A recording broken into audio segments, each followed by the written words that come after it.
தனுசு ராசிக்குரிய இவ்வார கோச்சார பலன்களையும் அதன் பிறகு உங்களுடைய ஜென்ம நட்சத்திரத்துக்குரிய தாராபலம் கொண்ட சிறந்த நாட்கள் எவை என்பதையும் தற்பொழுது பார்க்கலாம்.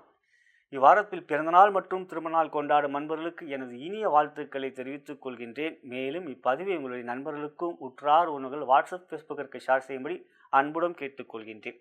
இந்த வாரம் எப்படி இருக்கும்? இந்த வாரம் உங்களுக்கு சந்திராசிரமம் இருக்கின்றது. திங்கள் மதியத்தின் முதல் செவ்வாய் புதன் போன்ற நாட்கள் சந்திராசிரமம், மேலும் கிரகணமும் இருக்கின்றது. ஆகஸ்ட் மாதம் 12ஆம் தேதி சூரிய கிரகணம் 8ஆம் இடத்தில் ஏற்படுகின்றது. எனவே இந்த வாரம் நிதானம் பொறுமை காட்ட வேண்டும். செவ்வாய் வேறு 7இல் இருக்கிறார், கோபத்தை கொடுப்பார், ராசியை பார்க்கிறார், 2ஆம் இடத்தை பார்க்கிறார். சுகஸ்தானத்தில் சனியும் வக்ரமாக இருக்கிறார். ஆனால் குரு பார்வை சனியின் மீது இருக்கிறது.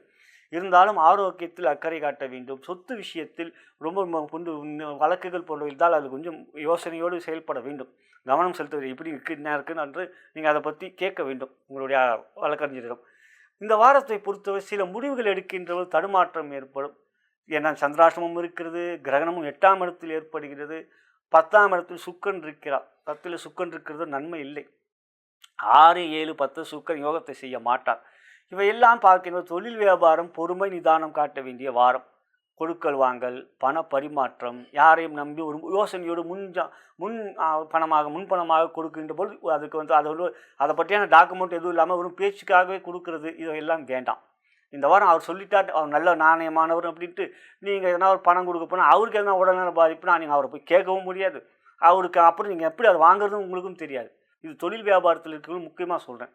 பெரிய ஷேர் கொடுக்குறவங்க பெரிய அமௌண்ட்டு கொடுக்குறாங்க, ஒருத்தர் நம்பி கொடுப்பாங்க, இப்போலாம் செக் பேசிட்டே கொடுக்குறாங்க. அதெல்லாம் கொடுக்கும்போது அந்த மாதிரியான சூழ்நிலை ஏற்பட்டால் அப்புறம் எங்கே போய் வாங்குறதுன்னு தெரியாமல் இருக்கும். இது இந்த வாரம் கொஞ்சம் கவனமாக இருக்கணும். வருமானம் அந்த 10ஆம் இடத்துக்குரிய புதன் 8இல் இருக்கிறார். மறைந்த புதன் நிறைந்த தனம் ஒன்று இருக்கிறது.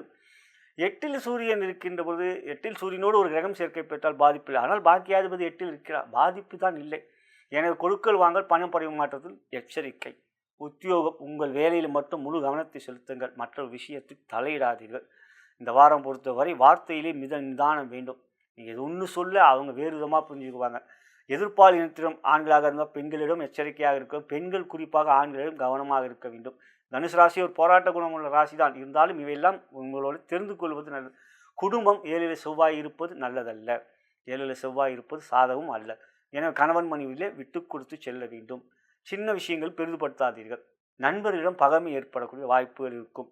ஆக நண்பர்கள் பரவாயில்ல, நம்ம பேசிக்கலாம் கூட ஒன்று. கணவன் மனைவி உறவுகளே சின்ன சின்ன விஷயம் பெரிதுபடுத்தினால் அது மன வருத்தத்தையும் பேசாமல் இருக்கிறதே கஷ்டமாகவும் இருக்கும். இதை கவனம்.